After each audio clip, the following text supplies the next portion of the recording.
Hola chicos, ¿cómo están? ¿Cómo andan? Bueno, en esta clase sí vamos a seguir trabajando con la Revolución Francesa, que es el tema que empezamos a abordar la clase pasada. Y en este sentido yo les quería decir que la Revolución Francesa no solo representa un cambio para Francia, sino también representa un cambio para el resto de los países del mundo, en parte por lo que destruye, que tiene que ver con el antiguo régimen, pero también por las ideas que se empiezan a construir a partir de este proceso revolucionario. El lema de la Revolución Francesa, ¿sí? Estas ideas de libertad, de igualdad, de fraternidad, ¿sí? Ligadas a las libertades políticas, la Declaración de los Derechos, ¿sí? Que proclamaba la soberanía del pueblo, la necesidad de un régimen representativo fundado en la separación de poderes, ¿sí? La Revolución Francesa va a ser la inspiradora de las grandes revoluciones del siglo XIX, ¿sí? Y en ese sentido nosotros abordamos este proceso revolucionario, ¿sí?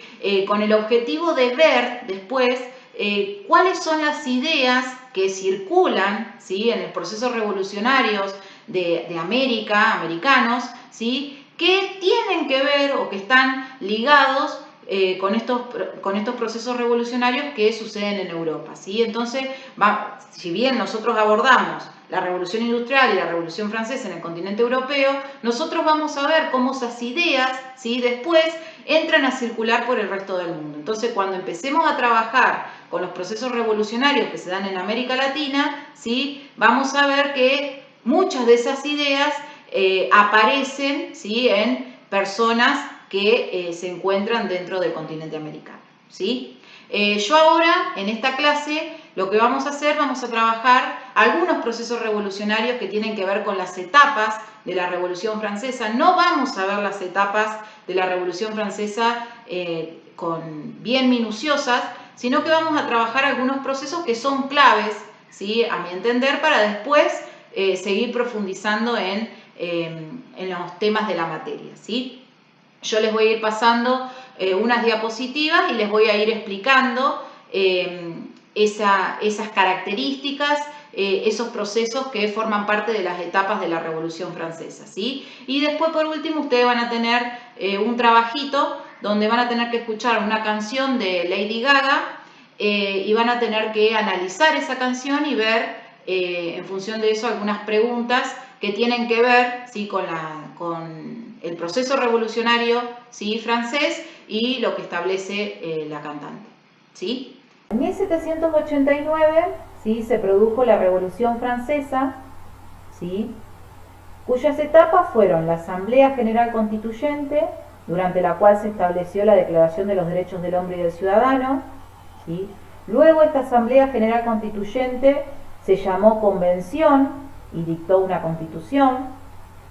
Después de la convención, ¿sí? Se estableció un consulado que estuvo dirigido por Napoleón Bonaparte, ¿sí? Se proclamó un imperio y en 1814 se produjo la restauración monárquica, ¿sí? La Revolución Francesa puso fin al absolutismo y a la sociedad del antiguo régimen, ¿sí? Y significó la puesta en práctica de valores políticos y sociales que después repercutieron, ¿sí? En diferentes movimientos revolucionarios dentro y fuera de Europa, ¿sí? Bien. Nosotros nos vamos a abocar en analizar algunas cuestiones importantes de las diferentes etapas de la Revolución Francesa, ¿sí? La primera etapa, que está relacionada con la monarquía constitucional. Nosotros ya habíamos analizado la clase pasada la Declaración de los Derechos del Hombre y del Ciudadano, ¿sí? Que proclamaba los derechos naturales de los individuos, ¿sí? Entre ellos se encontraban la libertad, la igualdad, la seguridad, la posibilidad de resistir a la opresión del gobierno.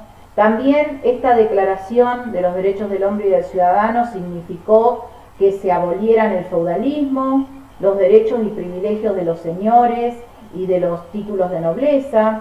Quedó en plena vigencia la igualdad de todos los ciudadanos ante la ley, ¿sí? No obstante, la Constitución de 1791 establece una diferenciación entre los ciudadanos activos, es decir, que tienen derecho a votar, y los ciudadanos pasivos que carecen de ese derecho, ¿sí? Se consideraban ciudadanos activos a los hombres mayores de 25 años que pagaban un impuesto equivalente al salario de 3 jornadas de trabajo. Y los ciudadanos pasivos eran las mujeres, los hombres menores de 25 años, los trabajadores domésticos y las personas que no tenían un domicilio fijo, ¿sí? La Constitución de 1791, ¿sí?, establece la separación de poderes y la existencia de una asamblea legislativa que compartía el poder con el rey. Según la Constitución, ¿sí?, la soberanía residía en el pueblo francés y el rey debía jurarle fidelidad a la Constitución y comprometerse a respetar, digamos, los límites que fijaba esta ley, ¿sí?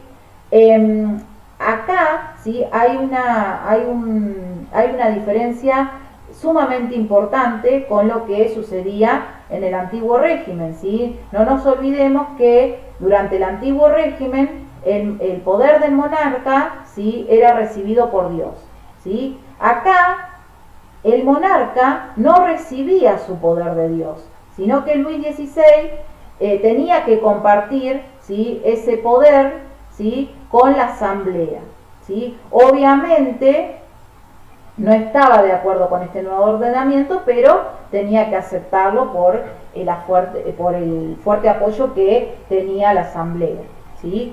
Estas medidas adoptadas por la asamblea provocaron serios conflictos con la nobleza y con el clero, con los miembros de la iglesia, que decidieron emigrar, ¿sí?, huir de Francia, y la asamblea los empezó a considerar contrarrevolucionarios, ¿sí?, enemigos de la revolución, ¿sí? Cuando esta asamblea se convierte en convención, ¿sí?, es importante aclarar que las ideas revolucionarias comienzan a radicalizarse, ¿sí? Comienza una etapa más violenta, ¿sí?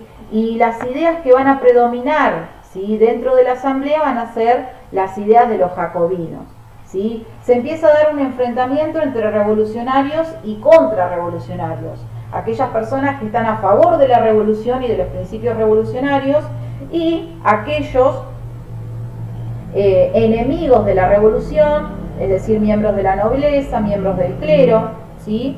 Y esa tensión, digamos, desemboca en una guerra, ¿sí? Para muchos revolucionarios la guerra va a significar la posibilidad de poder llevar a otros pueblos los logros alcanzados en Francia, ¿sí?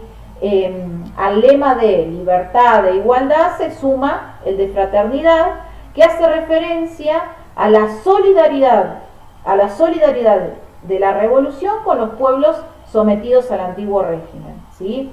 La guerra, por otro lado, también estimula mucho el patriotismo, ¿sí? Y entonces el gobierno revolucionario empieza a establecer el servicio militar obligatorio, empieza a pensar que varias de las derrotas o de las dificultades económicas tienen que ver con un complot de los contrarrevolucionarios. Entonces empiezan a utilizar despectivamente, por ejemplo, la palabra aristócrata, o empiezan a establecer medidas un poco más rígidas, más duras con respecto a los contrarrevolucionarios. Como dijimos, ¿sí?, la revolución se empieza a poner más violenta y dentro de la asamblea empiezan a predominar las ideas de los jacobinos, que eran un grupo de dirigentes con opiniones políticas extremas. Contaban con el apoyo del pueblo de París, desde artesanos hasta trabajadores, comerciantes, conocidos en su conjunto como los sans-culottes. Ese nombre se debía a que no usaban culotte, que era la típica calza que vestían los ricos, ¿sí? Pero lo que nos interesa acá es la idea que tenían los jacobinos, que tenía que ver con que para los jacobinos la soberanía residía en el pueblo. Por eso consideraban que tenían derecho a legislar, a juzgar y a supervisar a sus representantes, ¿sí? Ellos eran partidarios de una democracia directa. ¿Qué quiere decir esto? Que discutían los asuntos públicos, ¿sí? Debatían los temas en asambleas que luego iban a ser tratados en la convención. En 1792, ¿sí? Se abolió la monarquía y se proclamó la república, y con esto, ¿sí? Este régimen político, este nuevo régimen político, fue acompañado por la instauración de un nuevo calendario, ¿sí? Para indicar el inicio de un nuevo periodo histórico en Francia. El año 1792 fue considerado el año 1 de la Revolución. Y también Luis XVI y María Antonieta fueron acusados de alta traición y fueron ejecutados en la guillotina, que era una máquina utilizada para aplicar la decapitación, ¿sí? Durante este periodo también se sancionó una nueva constitución que estableció el sufragio universal masculino, que incorporaba nuevos derechos como el derecho a la educación, al trabajo, pero no se puso en práctica producto de este enfrentamiento, esta guerra. El principal líder de los jacobinos, sí, es Maximiliano de Robespierre. Robespierre era una de las personas, es una de las personas más polémicas de la historia, y en este periodo lo que instaura es lo que se conoce como el terror. Robespierre lo que va a hacer es llevar adelante la ejecución en la guillotina a quienes eran considerados sospechosos y enemigos de la revolución, y a su vez la ejecución de dirigentes revolucionarios que no estaban de acuerdo con las ideas de los jacobinos, ¿sí? Por ejemplo, los girondinos, que justamente eran un grupo que no estaba de acuerdo con la radicalización, ¿sí? Con las ideas de los jacobinos respecto a la utilización del terror y la violencia.